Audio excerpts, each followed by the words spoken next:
Tu veux changer ta vie. Tu veux passer à l'action, réaliser tes rêves, sortir de cette routine qui t'étouffe. Mais il y a quelque chose qui te bloque, quelque chose d'invisible, silencieux, mais terriblement puissant. Cette chose, c'est la peur. Bob Proctor a dit un jour, « La peur est un ennemi qu'on ne peut pas fuir, mais qu'on peut désarmer par la compréhension. » Et c'est exactement ce que tu vas apprendre aujourd'hui. La peur n'est pas ton ennemi naturel. Elle est un signal, une réaction que ton esprit a construite au fil du temps. Et voici la vérité, la majorité des peurs que tu ressens ne sont pas réelles. Elles sont créées, programmées, conditionnées par ton passé, ton environnement, ton éducation. Bob Proctor appelait cela le paradigme. Un paradigme, c'est un ensemble de croyances, de pensées, de comportements automatiques qui dirigent ta vie sans que tu en sois vraiment conscient. Et la peur est l'un des outils préférés de ce paradigme pour te garder petit. Prenons un exemple concret. Tu travailles dans un emploi stable, mais tu sens que ce n'est pas ta voie. Tu veux entreprendre, lancer ton propre projet, mais tu as peur. Peur de tout perdre. Peur de l'incertitude. Peur de ce que les autres vont penser. Cette peur n'est pas une vérité. C'est le reflet d'un paradigme programmé pour te maintenir dans la zone de confort. La première chose que Bob t'enseigne, c'est que la peur se nourrit de l'ignorance. Quand tu ignores ce qui t'attend, ton cerveau fabrique des scénarios négatifs. Et ces scénarios deviennent des émotions, puis des blocages. Le processus est simple. Ignorance, doute, peur, paralysie, résultat négatif. Mais si tu inverses le processus, tu reprends le contrôle. Compréhension, foi, action, confiance. Résultat positif. Pour comprendre la peur, il faut comprendre le subconscient. La science l'a démontré. Ton subconscient accepte comme vrai tout ce que tu lui répètes. Il ne fait pas la différence entre le vrai et le faux. Il obéit à la répétition. Si tu nourris ton esprit de peur, d'hésitation, de doute, tu formes un terrain fertile pour la paralysie. Mais si tu répètes des affirmations positives, des visualisations de réussite, ton subconscient s'aligne.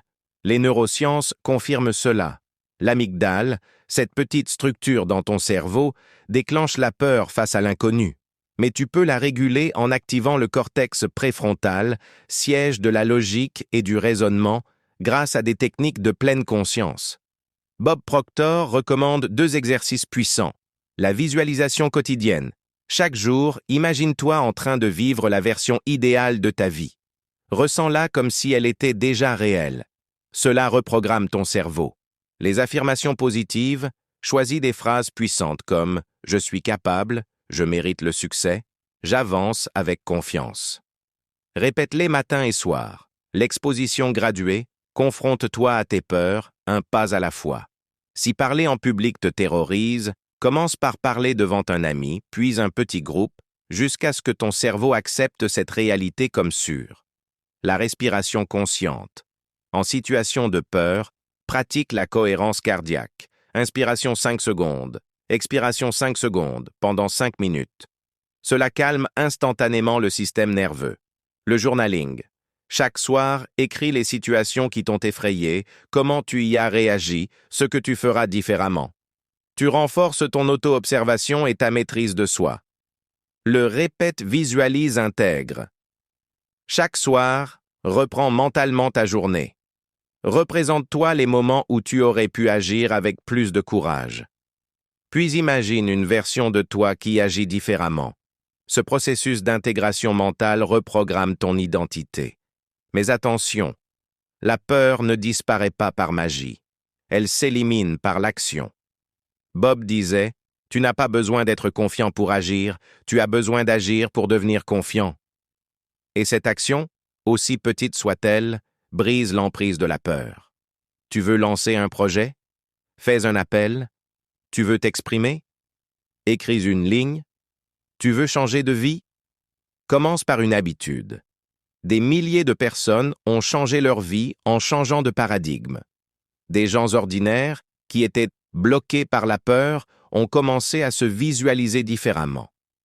Ils ont changé leurs pensées, leurs mots, leurs gestes. Et leur réalité a suivi. Par exemple, Julie était salariée dans une multinationale depuis 12 ans. Elle rêvait de devenir coach en bien-être, mais chaque fois qu'elle pensait à quitter son emploi, une panique s'emparait d'elle. Jusqu'à ce qu'elle découvre Bob Proctor et commence à appliquer la visualisation et les affirmations. En 6 mois, elle a posé sa démission, lancé son projet, et aujourd'hui, elle accompagne des dizaines de femmes chaque mois. Elle n'a pas éliminé la peur en un jour. Elle l'a transformée en décision. Autre exemple, Marc, un ancien employé du bâtiment, voulait devenir conférencier. Rien dans son passé ne le prédisposait à cette carrière. Mais il a commencé à se filmer chaque jour, seul, à parler devant un miroir, à lire des livres de développement personnel. Aujourd'hui, il anime des séminaires dans tout son pays. Tout a commencé par le choix de ne plus se soumettre à la peur. Et il y a aussi le cas d'Estelle. Enfant, elle avait un blocage profond avec l'argent. À 40 ans, elle était toujours salariée, endettée et paralysée à l'idée d'investir. Après avoir lu « Toi, tu es né riche » de Bob Proctor, elle a commencé à travailler ses croyances limitantes. Elle a créé un tableau de vision, a suivi un coach et petit à petit a construit une liberté financière. Aujourd'hui, elle forme d'autres femmes à faire pareil. La peur touche tous les domaines de la vie. En affaires, elle empêche de prendre des risques. En amour, elle bloque l'ouverture. Dans la santé mentale, elle épuise l'énergie, crée du stress, de l'anxiété. Elle peut voler des années de ta vie. Dans le monde de l'entrepreneuriat, des idées brillantes ne voient jamais le jour à cause de la peur de l'échec. Dans la carrière, beaucoup stagnent parce qu'ils ont peur de ne pas être à la hauteur. Même dans la créativité, des artistes refoulent leur talent parce qu'ils redoutent le jugement. Mais voici la clé. La peur est une fabrication mentale. Elle est l'ombre d'un potentiel que tu refuses d'explorer. Elle apparaît près de la croissance. Alors, pose-toi la question. Qu'est-ce que tu ferais aujourd'hui si tu n'avais pas peur? Et si tu as la réponse, fais-le. Parce que ce n'est pas le courage qui élimine la peur. C'est le mouvement. C'est la décision. C'est l'engagement envers une version de toi qui ne vit plus sous le contrôle de ses doutes. Et comme Bob Proctor le disait, tu es capable de tout. Le problème, c'est que tu ne le crois pas encore.